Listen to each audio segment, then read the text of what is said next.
Selamat pagi Bapak, Ibu, dan Saudara yang terkasih dalam nama Tuhan Yesus Kristus.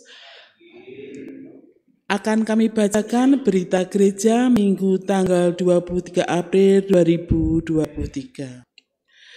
Berita yang pertama, mahasiswa praktek khotbah.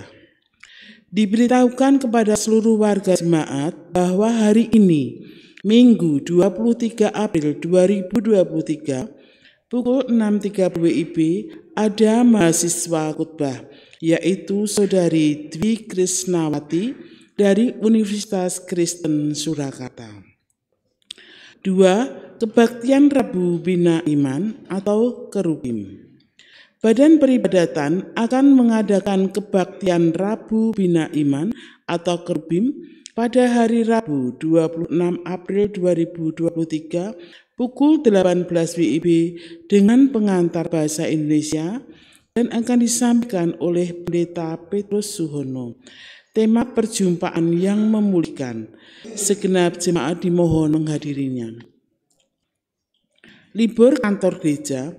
Dalam rangka Hari Raya Idul Fitri dan cuti bersama, kantor GKJ Jebres mulai hari Rabu tanggal 19 sampai 25 April 2023 dan akan buka kembali pada hari Rabu 26 April 2023. Harap menjadikan perhatian. Ibadah Paskah dan Kartinian. Komisi Warga Dewasa mengundang semua wanita dewasa pada ibadah Paskah dan Kartinian yang akan diadakan pada hari Kamis tanggal 27 April 2023 pukul 17 WIB. Bacaan Yesaya 58 ayat 8 sampai dengan 10. Tema: Habis gelap terbitlah terang. Pembicara Pendeta Retno Ratih Suryaning Handayani MTHMA dari GKJ Manahan. Tempat GKJ Jebres, dress code kebaya, isian paduan suara Gihon. 5. Pemeriksaan keuangan. Badan Pengawas Pelaksana Pelayanan dan Keuangan BP3K GKJ Jebres akan mengadakan pemeriksaan keuangan gereja pada hari Sabtu 6 Mei 2023 pukul 10 WIB di GKJ Jebres. Dimohon bendahara gereja dan bendahara komisi dan badan untuk menyiapkan. Persembahan tanggal 16 April 2023. Persembahan kotak putih Rp1.908.000. Persembahan kotak merah Rp2.513.000. Persembahan bulanan dan operasional Rp2.025.000. Perpuluhan Rp1.600.000. Istimewa Rp220.000. Komisi anak Rp20.000. Rebon Rp240.000. Yang akan mengantarkan firman Tuhan pada pagi hari ini beliau Saudari Dwi Krisnawati, mahasiswa UKS. Majelis Gereja mengucapkan selamat datang kepada Bapak, Ibu, dan Saudara yang baru pertama kali datang beribadah. Apabila Bapak, Ibu, dan Saudara membutuhkan pelayanan lebih lanjut, silakan menghubungi gereja setelah ibadah. Terima kasih atas perhatiannya. Selamat beribadah. Tuhan memberkati.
Jemaat yang terkasih, kita awali ibadah pada hari Minggu ini dengan panggilan beribadah.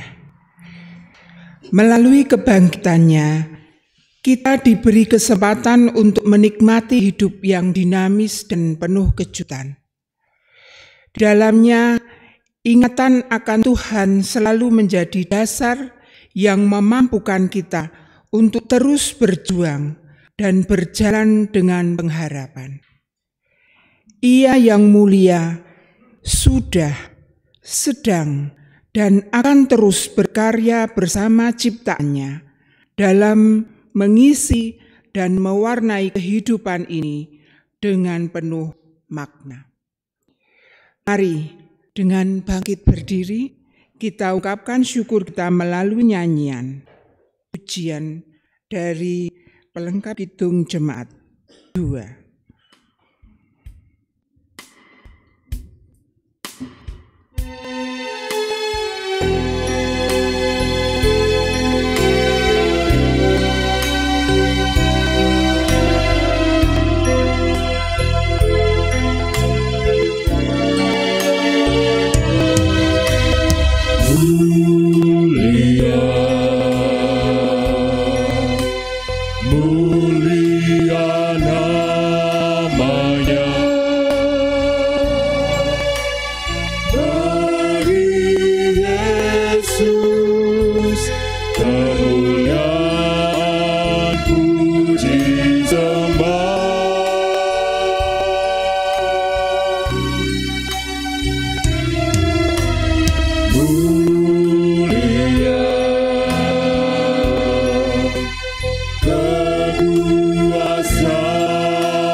Kita memasuki ibadah ini dengan keyakinan bahwa penolong kita adalah Tuhan yang menciptakan langit dan bumi dan segala isinya. Kasih karunia dan damai sejahtera dari Allah Bapa kita dan Tuhan Yesus Kristus ada pada saudara sekalian. Amin.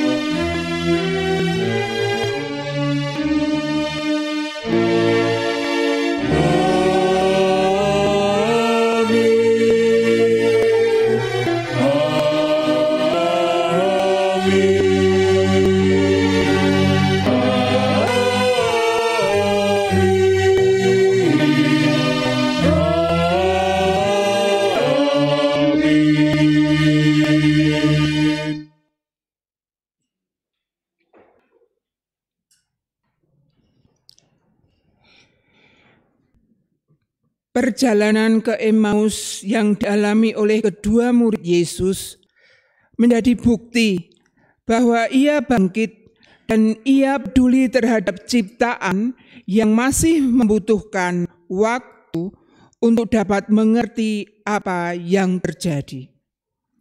Perjalanan itu bukan sekedar perjalanan, namun juga menjadi momen mengingat dan memaknai Kristus yang membawa kedua murid pada perubahan cara pandang. Perubahan inilah yang kemudian menjadikan mereka dapat semakin mengerti, bahkan dengan keyakinan meneruskan berita dan sukacita kebangkitan itu kepada lebih banyak orang.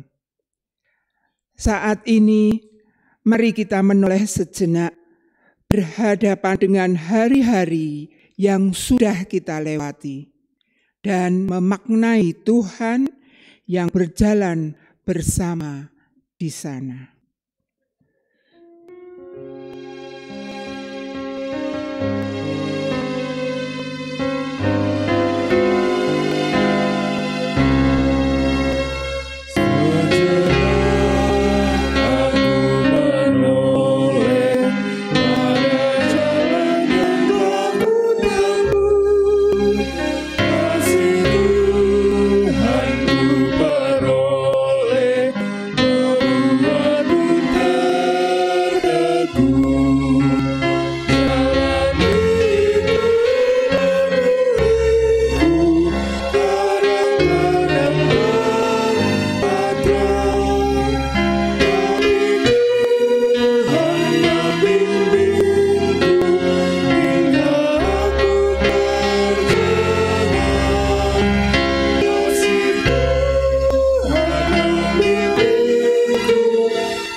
Jemaat, mari kita mengaku kesalahan dan dosa kita secara litani.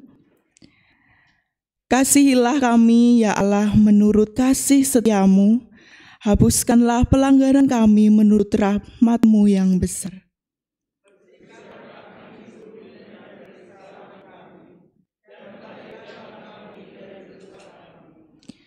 Sebab kami sendiri sadar akan pelanggaran kami senantiasa bergumul dengan dosa kami.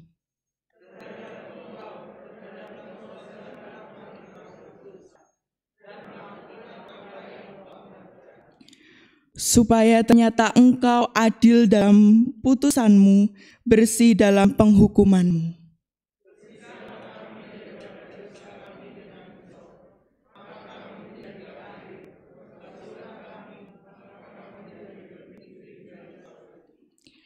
Biarlah kami mendengar kegirangan dan sukacita, biarlah tulang-tulang yang Kau remukan bersorak-sorak kembali.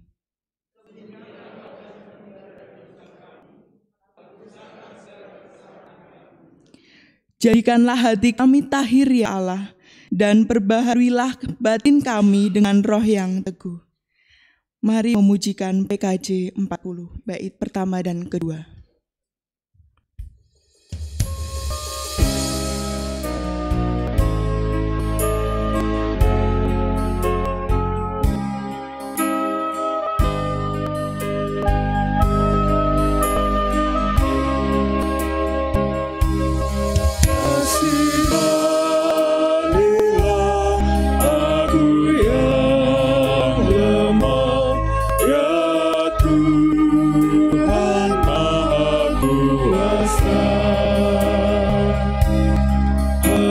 Hapuskan semua kesalahanku.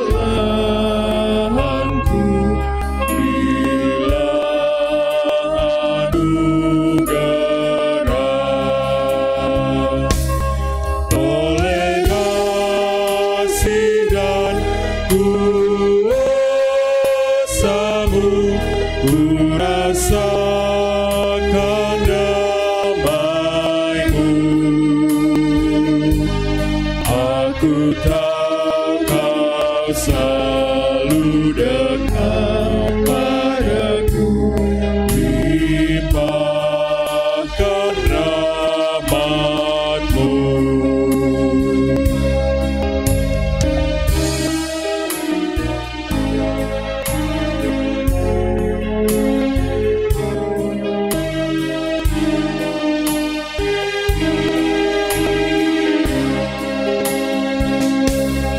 Kini aku sadari dosaku dan segala kekuranganku, namun kasih-Mu tetap padaku. Sucikan diriku, ku serahkan seluruh hidupku pada Tuhan yang benar. Hatiku selalu bersyukur, bergemar dan berbahagia.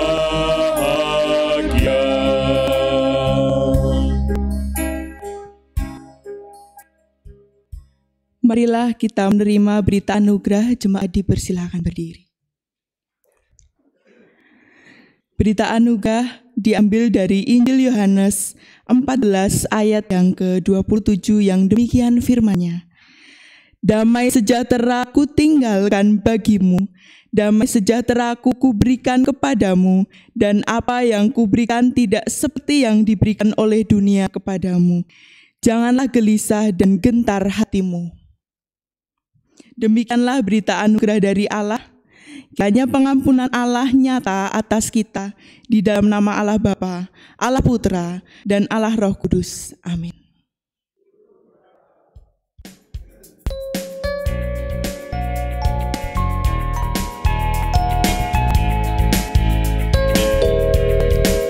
Bersukacitalah selalu, tunjukkan wajah gembiramu.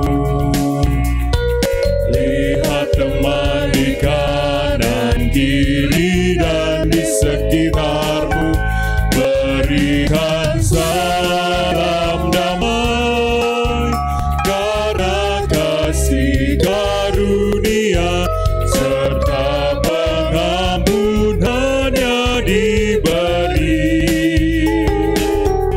Hiduplah dalam damai, seorang dengan yang lain, itu kehendak Tuhan bagimu.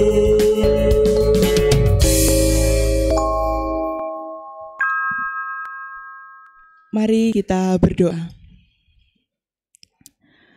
Kepada Allah yang baik, Allah yang memiliki hidup kami, pada pagi hari yang indah, pagi hari yang cerah ini, kami mengucap syukur karena Engkau selalu baik memberikan berkat kepada kami di dalam keseharian kami. Allah yang baik, izinkan pada pagi hari ini kami mendengarkan firman-Mu, merenungkan firman-Mu, menggumulkan firman-Mu, sehingga kami boleh mengerti apa yang menjadi kehendak-Mu. Allah yang baik, hamba-Mu yang penuh dengan keterbatasan ini memohon Roh Kudus-Mu, supaya apa yang keluar dari mulut hamba-Mu ini hanyalah apa yang Engkau kehendaki. Hamba-Mu juga berdoa untuk warga gereja GKJ Jebres ini Bapak, yang akan siap sedia mendengarkan firman-Mu. Izinkanlah Roh Kudus-Mu hadir di hati kami masing-masing, sehingga kami boleh fokus mendengarkan firman-Mu dan mengerti kehendak-Mu. Bapa yang baik, kami serahkan ibadah kami ke dalam tangan-Mu. Haleluya, amin. Bacaan Injil pada pagi hari ini diambil dari Lukas 24, ayat yang ke-13 sampai dengan 35.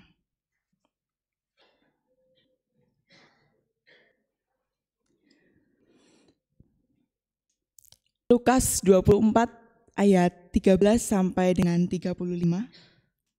Demikianlah firman Tuhan. Yesus menampakkan diri di jalan ke Emmaus. Pada hari itu juga 2 orang dari murid-murid Yesus pergi ke sebuah kampung bernama Emmaus yang terletak kira-kira 7 mil jauhnya dari Yerusalem. Dan mereka bercakap-cakap tentang segala sesuatu yang telah terjadi. Ketika mereka sedang bercakap-cakap dan bertukar pikiran, datanglah Yesus sendiri mendekati mereka, lalu berjalan bersama-sama dengan mereka. Tetapi ada sesuatu yang menghalangi mata mereka, sehingga mereka tidak dapat mengenali Dia. Yesus berkata, "Apakah yang kamu percakapkan sementara kamu berjalan?" Maka berhentilah mereka dengan muka muram. Seorang dari mereka, namanya Kleopas, menjawab, "Adakah engkau satu-satunya orang asing di Yerusalem yang tidak tahu apa yang terjadi di situ pada hari-hari belakangan ini?" Katanya kepada mereka, "Apakah itu?" Jawab mereka, "Apa yang terjadi dengan Yesus orang Nazaret? Dia adalah seorang nabi yang berkuasa dalam pekerjaan dan perkataan di hadapan Allah dan di depan seluruh bangsa ini. Tetapi imam-imam kepala dan pemimpin-pemimpin kami telah menyerahkan Dia untuk dihukum mati dan mereka telah menyalibkannya. Padahal kami dahulu mengharapkannya bahwa Dialah yang datang untuk membebaskan bangsa Israel. Tetapi sementara itu telah lewat 3 hari sejak semuanya itu terjadi. Tetapi beberapa perempuan dari kalangan kami telah mengejutkan kami. Pagi-pagi buta mereka telah pergi ke kubur dan tidak menemukan mayatnya. Lalu mereka datang dengan berita bahwa telah kelihatan kepada mereka malaikat-malaikat yang mengatakan bahwa Ia hidup. Dan beberapa teman kami telah pergi ke kubur itu dan mendapati bahwa memang benar yang dikatakan perempuan-perempuan itu. Tetapi dia tidak mereka lihat. Lalu Ia berkata kepada mereka, "Hai kamu orang bodoh, betapa lambannya hatimu sehingga kamu tidak percaya segala sesuatu yang telah dikatakan para nabi. Bukankah Mesias harus menderita semuanya itu untuk masuk ke dalam kemuliaannya?" Lalu Ia menjelaskan kepada mereka apa yang tertulis tentang Dia dan dalam seluruh kitab suci, mulai dari kitab-kitab Musa dan segala kitab nabi. Mereka mendekati kampung yang mereka tuju, lalu Ia berbuat seolah-olah hendak meneruskan perjalanannya. Tetapi mereka sangat mendesaknya katanya, "Tinggallah bersama-sama dengan kami, sebab hari telah menjelang malam dan matahari hampir terbenam." Lalu masuklah Ia untuk tinggal bersama-sama dengan mereka. Walau Ia duduk makan dengan mereka, Ia mengambil roti, mengucap berkat, lalu memecah-mecahkannya dan memberikannya kepada mereka. Ketika itu terbukalah mata mereka, dan mereka pun mengenal Dia, tetapi Ia lenyap dari tengah-tengah mereka. Kata mereka seorang kepada yang lain, "Bukankah hati kita berkobar-kobar ketika Ia berbicara dengan kita di tengah jalan dan ketika Ia menerangkan kitab suci kepada kita?" Lalu bangunlah mereka dan terus kembali ke Yerusalem. Di situ mereka mendapati ke-11 murid itu. Mereka sedang berkumpul bersama-sama dengan teman-teman mereka. Kata mereka itu, "Sesungguhnya Tuhan telah bangkit dan telah menampakkan diri kepada Simon." Lalu kedua orang itu pun menceritakan apa yang terjadi di tengah jalan dan bagaimanakah mereka mengenal Dia pada waktu Ia memecah-mecahkan roti. Demikianlah Injil Yesus Kristus. Berbahagialah setiap orang yang mendengarkan firman Allah, yang memelihara dan melakukan. Haleluya.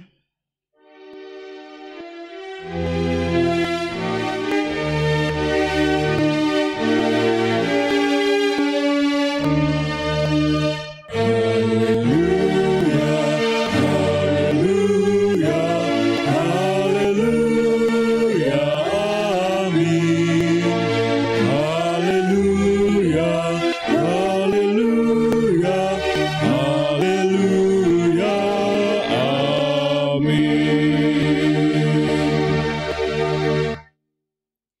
Shalom Bapak Ibu Saudara. Selamat pagi. Ya, sebelum kita menggumuli firman Tuhan bersama-sama merenungkannya, saya akan mengatakan pepatah, tak kenal maka tak sayang. Itu sudah sangat familiar. Saya akan memperkenalkan diri saya. Saya adalah mahasiswa Universitas Kristen Teknologi Solo yang sedang praktek homili atau praktek khotbah di semester 6 ini. Saya Dwi Krisnawati, Bapak Ibu Saudara boleh memanggil saya Dwi. Itu. Kita akan masuk untuk merenungkan firman Tuhan. Mungkin perkenalannya cukup nggih. Ya. Sebelum kita merenungkannya, saya akan mengajak Bapak Ibu Saudara untuk flashback ya, mengingat masa lalu. Ada pepatah yang bilang kalau masa lalu itu biarlah berlalu. Apakah Bapak Ibu Saudara setuju dengan pepatah itu? Masa lalu biarlah berlalu. Ya sing wis ya wis. Biasanya seperti itu.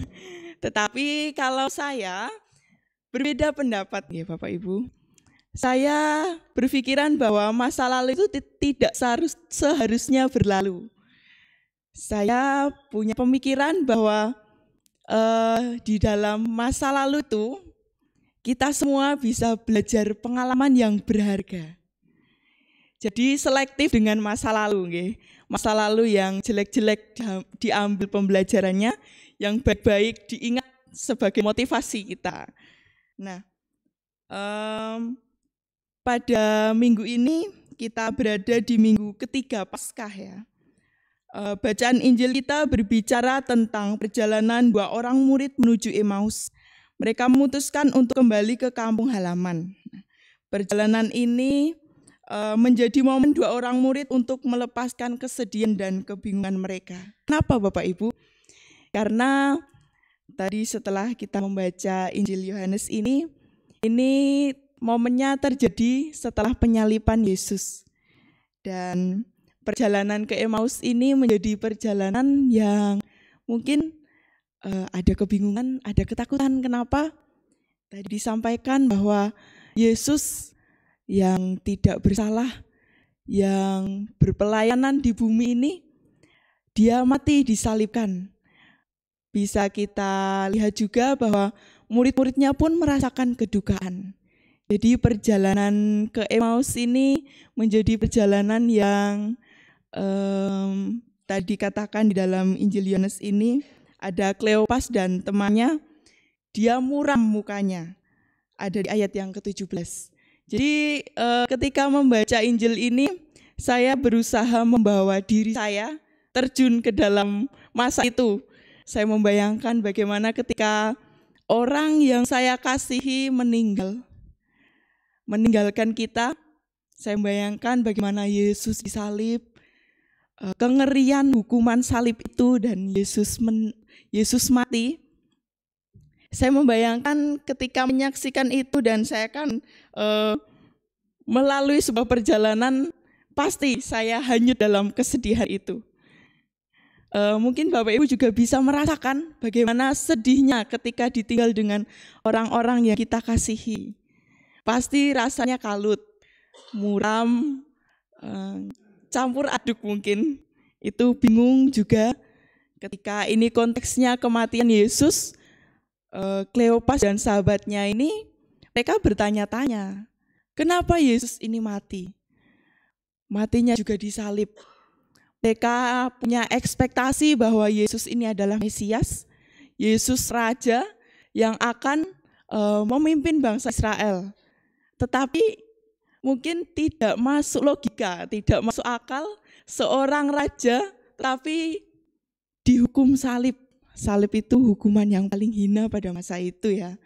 Bisa kita bayangkan bagaimana kebingungan Emmaus, kebingungan Kleopas ini bersama dengan sahabatnya. Kalau dikatakan di ayat ini, mereka masih menganggap Yesus ini nabi. Gitu. Mereka belum ngeh dia ini juru selamat, dia ini Mesias. Mereka belum ngeh. Maka dari itu tadi dijelaskan di ayat yang terakhir, di ayat yang ke-30 ketika sebelum itu mereka sudah selesai perjalanannya, hampir selesai, dan Kleopas ini menawarkan untuk singgah karena perjalanan di malam hari tentunya tidak memungkinkan. Jadi Kleopas ini mengajak Yesus untuk singgah.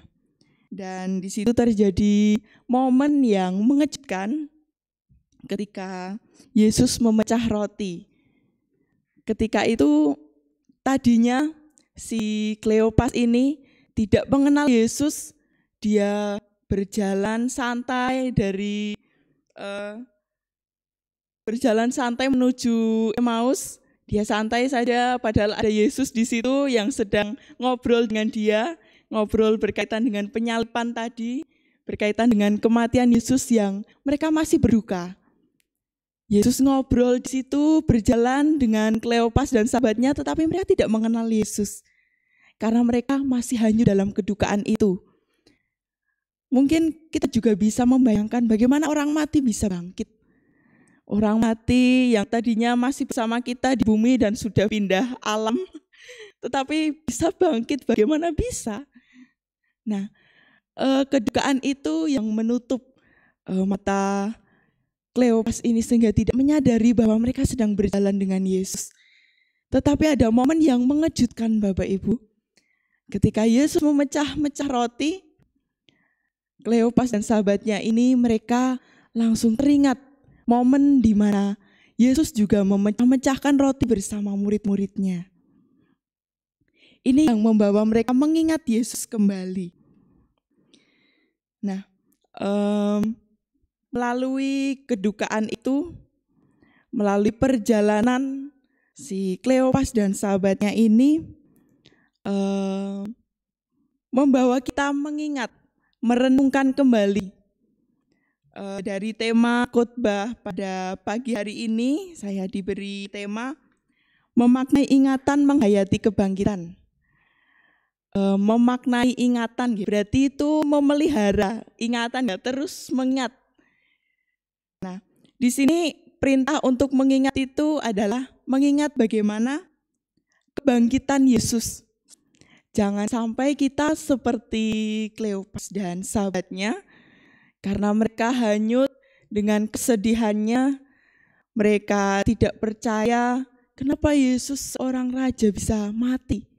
Mereka mungkin kebingungan, tetapi Yesus ini pada akhirnya bangkit pada hari yang ketiga.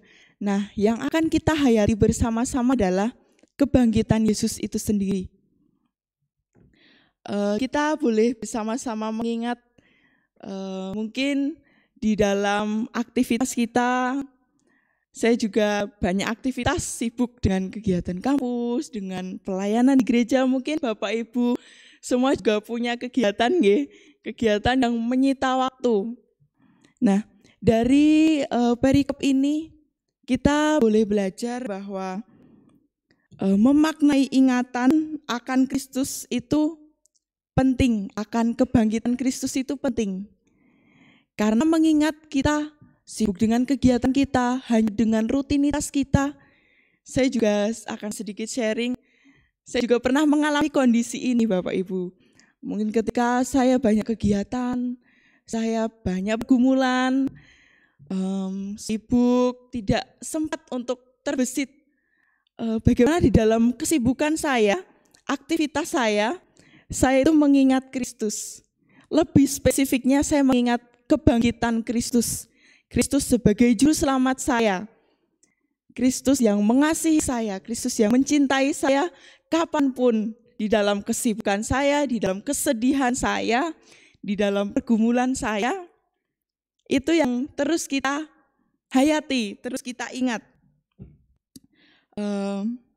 Melalui kisah Kleopas tadi dan sahabatnya, Yesus yang menemani mereka, menemani perjalanan mereka ke Emmaus,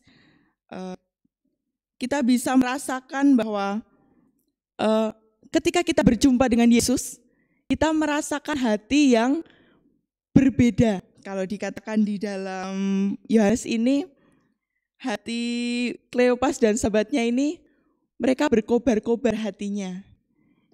Sama ketika mungkin kita pernah mengalami fase di dalam kehidupan kita ketika kita merasakan kehadiran Allah, mungkin di dalam keseharian kita, mungkin ketika Allah menjawab doa kita, ketika kita merasakan kehadirannya, hati kita mungkin juga berkobar-kobar. Wah, luar biasa. Ternyata Yesus itu bukan omong kosong, Yesus itu ada. Yesus itu tinggal di dalam hati kita sebagai juru selamat kita. Nah, memaknai ingatan ini juga disampaikan dan dilakukan oleh Petrus di dalam bacaan leksionari kita yang pertama, di dalam Kisah Para Rasul 2 ayat 14 sampai 41, bahwa di dalam kesesakan Petrus ketika ia ingin menyampaikan supaya kita percaya bahwa Yesus ini juru selamat, dia memberanikan diri untuk terus menyampaikan, mewartakan bahwa Yesus ini itu Allah yang hadir di dunia untuk menyelamatkan kita. Dia benar-benar bangkit. Kalau kita bisa ingat di dalam Alkitab, di dalam Injil, ada yang mengatakan Yesus kabur, diculik oleh murid-muridnya. Ada hoax di situ. Tetapi melalui perjalanan Kleopas ini ke Emmaus, kita bisa melihat bahwa Yesus itu ada. Yesus itu hadir. Dia benar-benar bangkit, tidak ada hoax di sini. Itu kepastian yang kita dapatkan. Dia bangkit, sudah mengalahkan maut, sudah menebus dosa kita.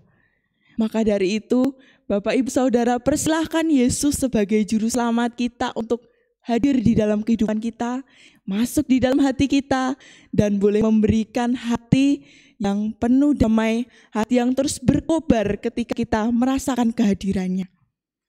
Nah, menghayati ingatan ini juga disampaikan di bacaan leksionari kita yang kedua, di dalam Mazmur 116 ayat yang ke-1 dan ke-4, dilanjutkan 12 sampai 19. Pemazmur ini menuliskan kesesakan pemazmur ketika hidup sedang tidak baik-baik saja, berbagai pergumulan datang, tetapi pemazmur ini di dalam Mazmur 116 ini nanti boleh dibaca di rumah.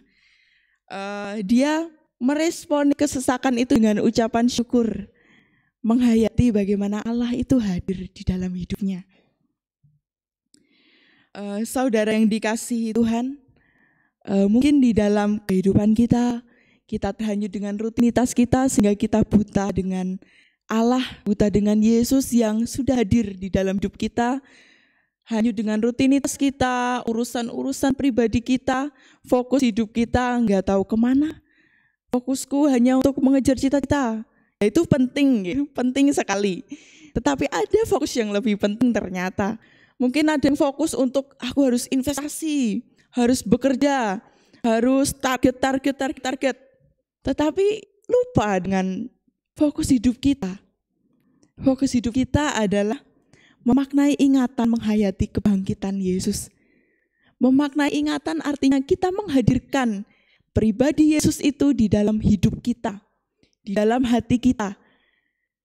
Jangan sampai kita lupa dengan Yesus yang bangkit untuk kita, mengasihi kita dengan cintanya yang luar biasa. Jangan sampai kita lupa dengan itu, Bapak Ibu. Kadang rutinitas kita tadi itu sangat membuat kita lupa ya. Lupa kalau segala sesuatunya itu berjalan di dalam kendali Allah yang hadir di dalam diri Yesus yang menyelamatkan kita dan telah bangkit. Maka dari itu, marilah Bapak Ibu Saudara, kita bersama-sama membangun habit yang baru, kebiasaan yang baru, yaitu dengan terus mengingat karya kebangkitan Yesus untuk kita, kasih-Nya untuk kita, cintanya untuk kita, sehingga Dia rela mati di kayu salib dan menang mengalahkan maut, bangkit pada hari yang ketiga. Yesus benar-benar bangkit untuk kita. Dia hadir di dalam kehidupan kita. Maka dari itu peliharalah itu. Terus ingat-ingat itu. Jangan sampai seperti pepatah kita yang di awal, masa lalu biarlah berlalu. Ternyata kita juga harus mengingat nih apa yang sudah berlalu, bahwa Yesus itu sudah bangkit untuk kita. Itu yang harus kita ingat, harus kita maknai, harus kita tanamkan di dalam hati kita, di dalam ingatan kita, di dalam seluruh aspek hidup kita. Ketika kita sedang bekerja, ketika sedang kuliah, sedang mengerjakan tugas, sedang membantu orang tua, sedang menyapu, mungkin kita bisa menghayati bahwa, mengingat, aku bisa menyapu karena berkat Tuhan, karena kasih Tuhan, karena cinta Tuhan sudah memberikan kemurahan. Dia bangkit dan hadir di dalam keseharian saya, menemani aktivitas saya, seperti itu.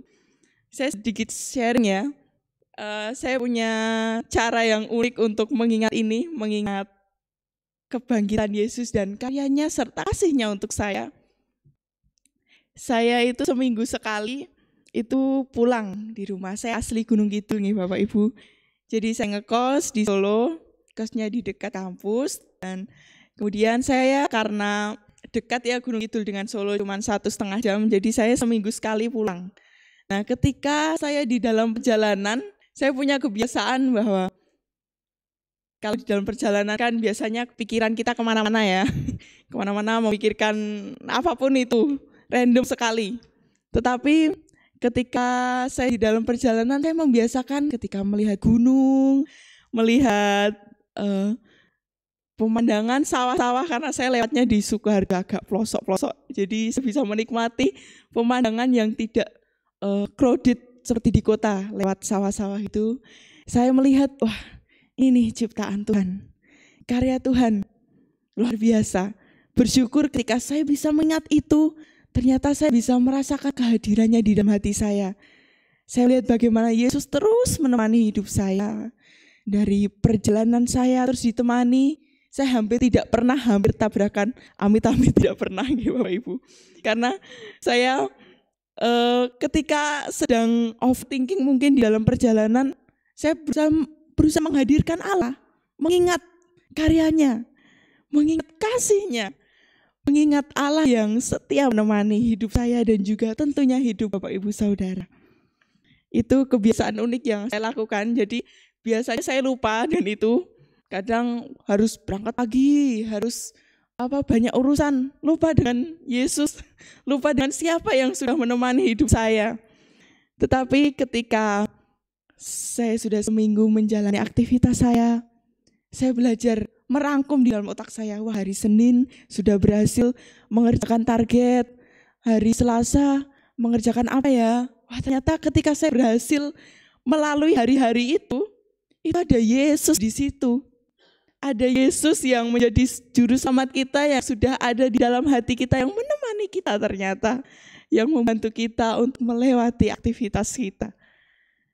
Nah, tentunya tidak hanya sekali itu ya Bapak Ibu Saudara semua. Mungkin kapanpun di pagi hari ketika kita bangun tidur, kita berdoa, kita mengingat karyanya. Kapanpun memaknai ingatan itu terus-menerus dilatih Bapak Ibu. Supaya kita bisa merasakan hati yang berkobar di mana Allah itu hadir di dalam hidup kita.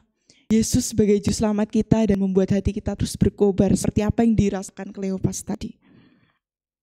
Nah, seperti apa kira-kira Bapak Ibu Saudara yang konkret, cara yang konkret untuk kita bisa melakukan ini, terus bisa membangun habit yang baru, melakukan kebiasaan yang baru untuk memaknai ingatan dan memaknai kebangkitan Yesus ini.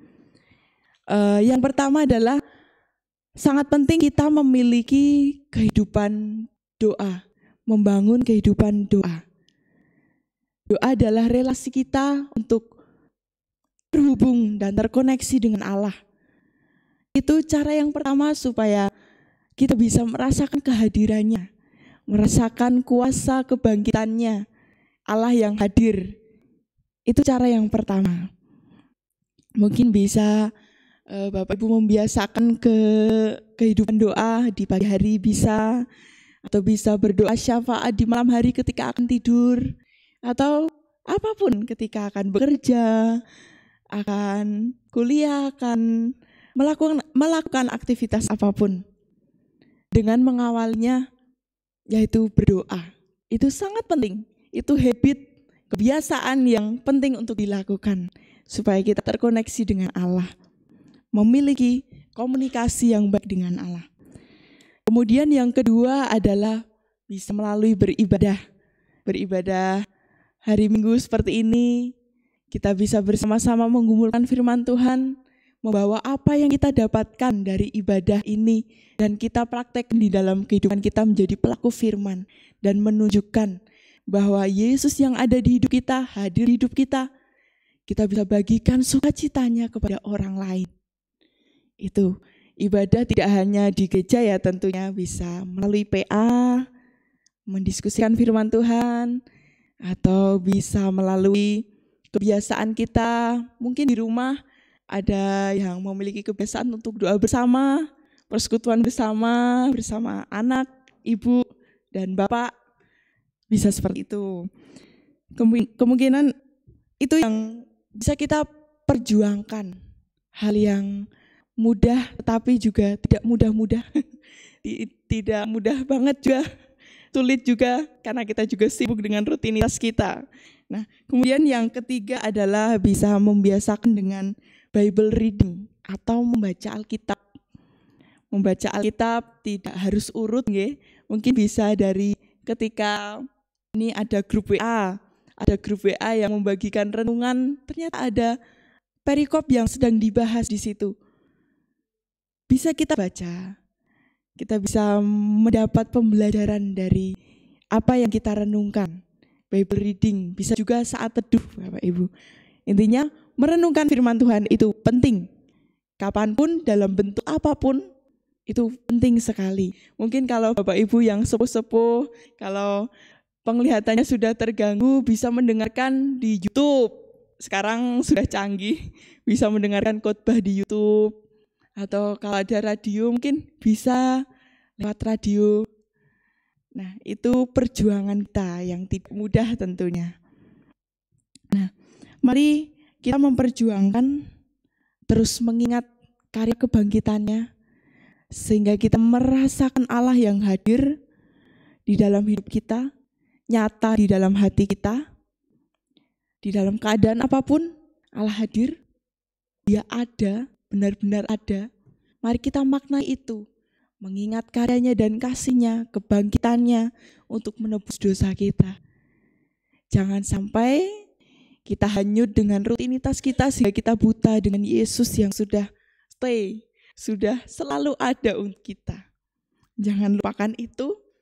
Maka dari itu, mari kita membangun habit dan kebiasaan yang baru, yaitu kehidupan doa yang harus kita perjuangkan untuk terkoneksi dengan Allah. Kemudian ada melalui beribadah, PA, bisa melalui Bible reading atau saat teduh. Nanti bisa kita lakukan dengan cara apapun sesuai dengan bagaimana kita menikmati hal itu. Ada yang bisa dari YouTube, ada yang mungkin beli buku renungan, beli buku renungan, dibaca, bisa ditandai atau dicatat juga bisa. Itu habit yang harus kita perjuangkan walaupun susah. Saya tahu perjuangan untuk memeta-metakan atau membagi waktu itu susah, tetapi Allah sendiri yang akan memampukan kita untuk terus terkoneksi dengan Dia. Kita harus berjuang untuk itu, memaknai ingatan, memaknai kebangkitan.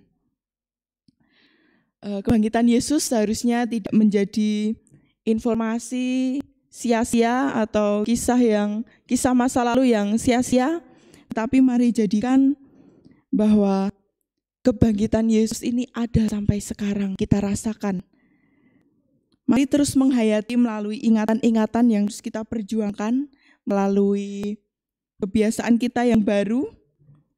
Mari kita terus menghidupi Yesus yang hadir di dalam hidup kita, menghadirkan Dia, dan kita melakukan peran kita untuk membagikan sukacita kebangkitan itu kepada orang lain, orang-orang di sekitarnya, orang-orang yang kita kasihi, kita cintai. Maka dari itu, selamat menghayati kasih Allah dan selamat menghayati, mengingat kebangkitannya, kuasanya di dalam kehidupan kita. Amin.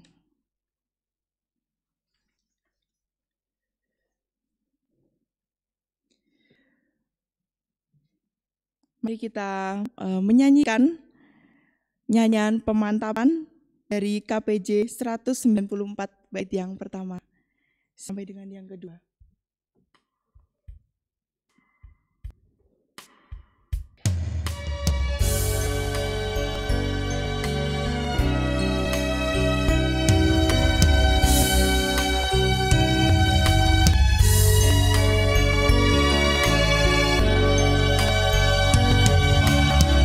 Ingat akan nama Yesus, kau yang susah dan sedih. Nama itu menghiburmu, mana saja kau pergi. Indahlah namanya, pengharapan dunia. Indahlah namanya,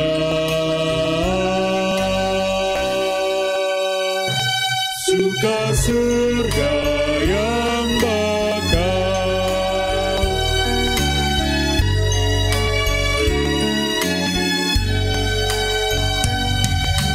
Bawa nama Tuhan Yesus, itulah perisaimu. Bila datang pencobaan, itu yang menolongmu. Indahlah namanya, pengharapan dunia. Indahlah namanya, suka surga yang bakal.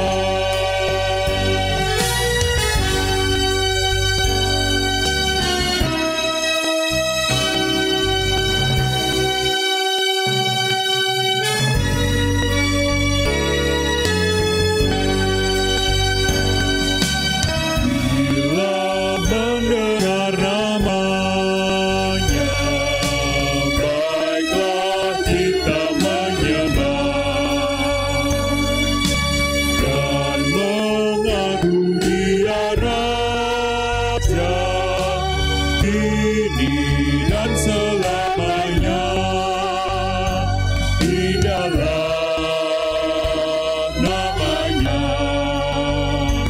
pengharapan dunia.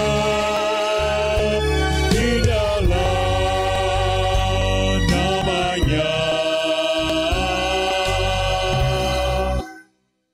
suka surga yang bakal.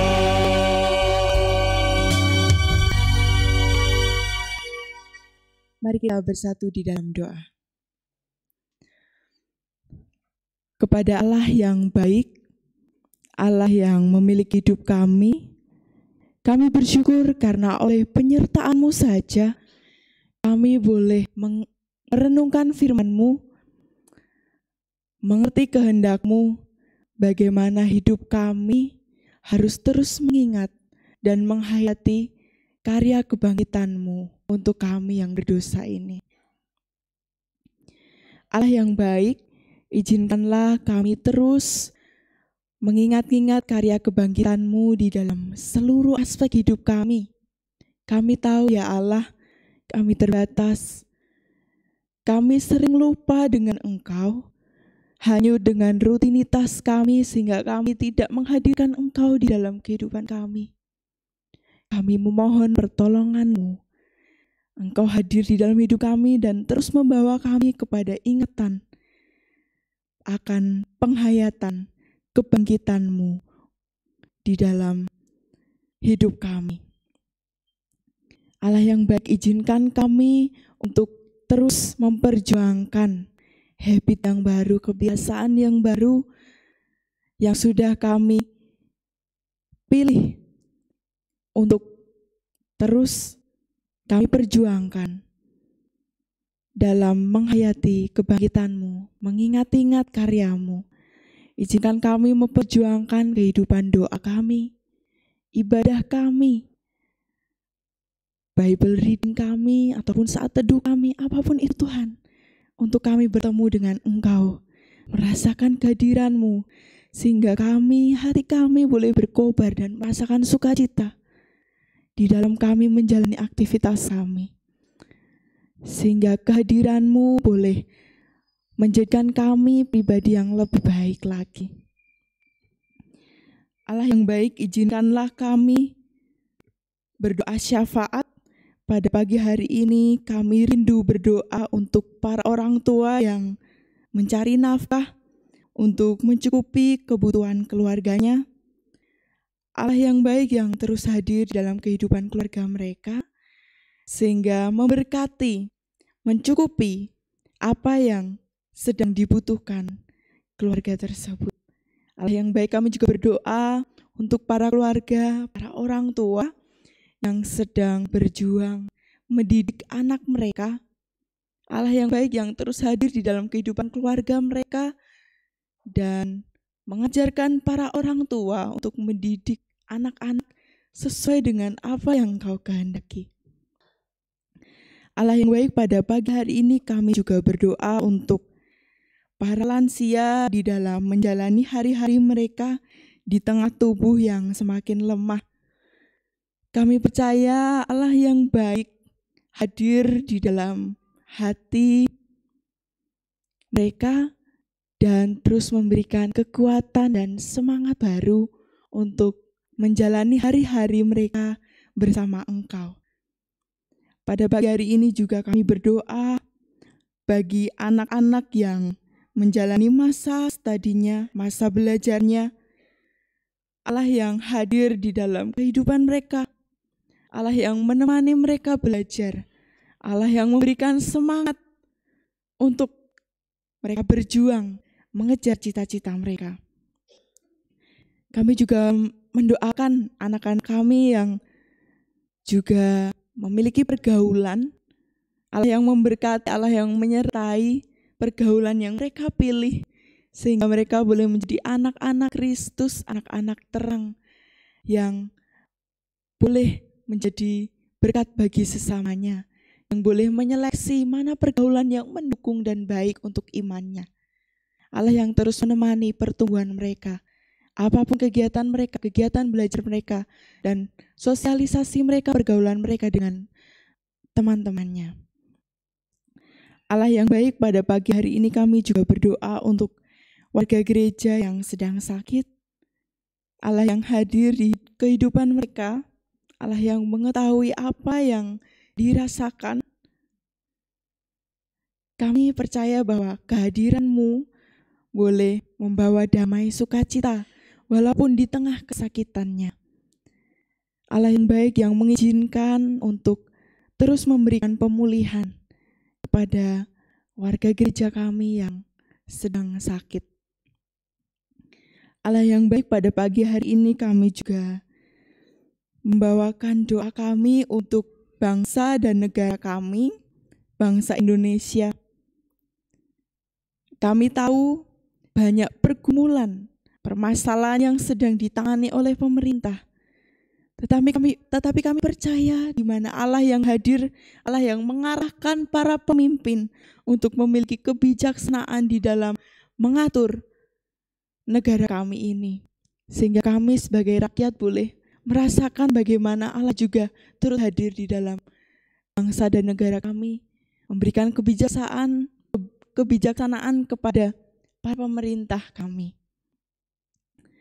Kami juga berdoa bagi gereja Tuhan dimanapun berada. Kami memohon pada Allah yang baik untuk hadir di dalam pelayanan gereja kami dimanapun itu. Sehingga gereja kami boleh menjadi gereja yang terus membawakan terang, damai, sukacita untuk lingkungan kami, untuk terkhusus warga gereja kami. Tidak lupa juga kami berdoa untuk GKJ Jebres ini. Allah yang memberkati pelayanan kami di sini. Allah yang memberkati, Allah yang hadir di dalam setiap komisi-komisi yang ada. Allah yang memberkati pelayanan kami, menyertai kami, sehingga pelayanan kami boleh berkenan di hadapan Engkau. Allah yang baik, inilah seruan doa syafaat kami. Banyak yang belum kami ungkapkan, tetapi kami yakin dan percaya bahwa Allah yang hadir tahu apa yang kami rasakan, apa yang kami butuhkan. Allah selalu menemani kami, hadir di dalam lubuk hati kami yang terdalam. Allah yang baik, ajari kami untuk terus mengingat Engkau dan karya-Mu, kebangkitan-Mu yang sudah membawa sukacita di dalam hati kami. Terima kasih, di dalam kami berdoa ini banyak terselip dosa, kami mohon ampun Bapa. Doa yang jauh dari sempurna ini kami haturkan atas nama Bapa, Putra dan Roh Kudus, dan Yesus Kristus Juru Selamat kami yang hidup. Haleluya, amin.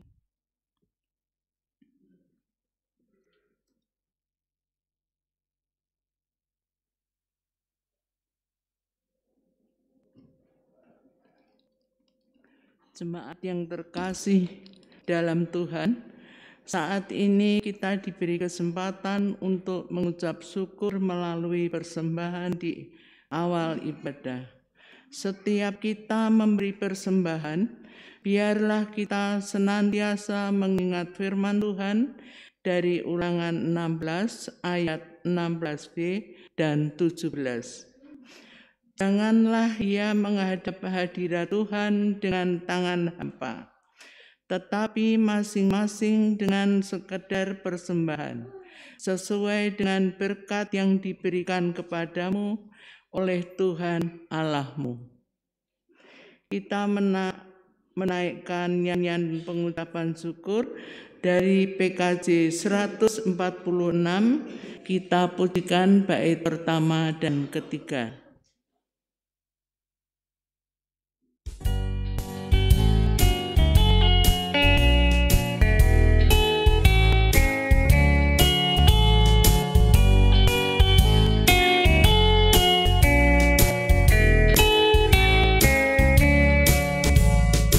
Bawa persembahanmu dalam rumah Tuhan dengan rela hatimu, janganlah jauh.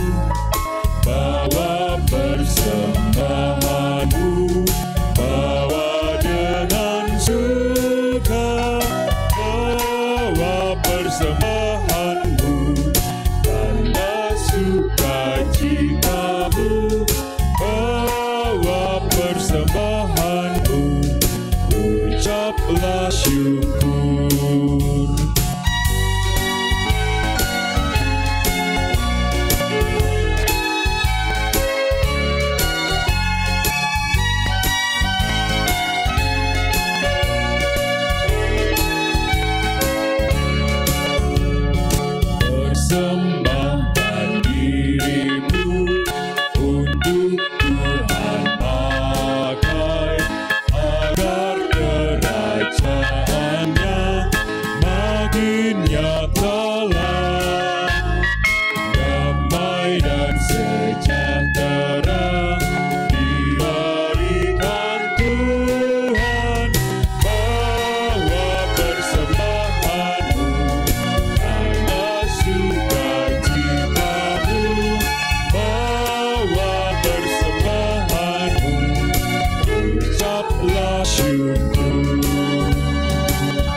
Mari persembahan ini kita bawa dalam doa. Segala puji syukur kami haturkan kehadirat-Mu Tuhan, karena pada hari Sabat yang indah ini Engkau sudah berkenan kepada kami semua untuk boleh datang beribadah mendengarkan sabda kebenaran-Mu. Terima kasih juga sabda yang sudah kami terima melalui siswi dari UKS. Kiranya apa yang menjadi kehendak-Mu dalam hidup kami Dengan pertolongan-Mu dapat kami lakukan hari lepas hari. Kami juga mengucap syukur ya Tuhan, karena saat ini Engkau memberi kesempatan juga untuk kami boleh mengumpulkan persembahan sebagai rasa ungkap syukur kami atas pemeliharaan-Mu di dalam hidup kami. Kami sertakan juga persembahan lainnya seperti perpuluhan, persembahan istimewa, persembahan bulanan dan operasional, juga persembahan lainnya yang sudah menjadi program di gereja-Mu ini. Mari Bapa, Engkau sucikan persembahan ini, kiranya dapat menjadi sarana untuk pelayanan di gereja-Mu Jebres ini. Kami pun selalu berdoa untuk saudara kami yang Engkau pilih mengelola persembahan ini, kiranya senantiasa mendapatkan kebijaksanaan daripada-Mu Tuhan, dan juga mempunyai hati yang takut akan Engkau, sehingga persembahan yang dikelola ini hanya untuk kemuliaan-Mu saja. Kalau sebentar lagi kami akan undur dari rumah-Mu ini Bapa, kembali ke rumah kami masing-masing, keselamatan kami serahkan kepadamu. Kiranya hati yang sukacita, damai sejahtera selalu ada dalam hidup kami. Apabila di dalam kami mengadakan ibadah ini ada dosa yang terselip di dalamnya, ampuni ya Tuhan. Doa yang jauh dari sempurna ini kami panjatkan di dalam satu nama Tuhan kami, Yesus Kristus, yang telah mengajarkan kami doa Bapa kami.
Mari kita memujikan nyanyian pengutusan dari PKJ 128, bait yang pertama dan keempat. Jemaat dipersilakan berdiri.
Bersama dengan umat Allah di sepanjang masa, mari kita ikrarkan dan kita teguhkan kembali akan apa yang kita imani dengan bersama-sama mengucapkan pengakuan iman rasuli.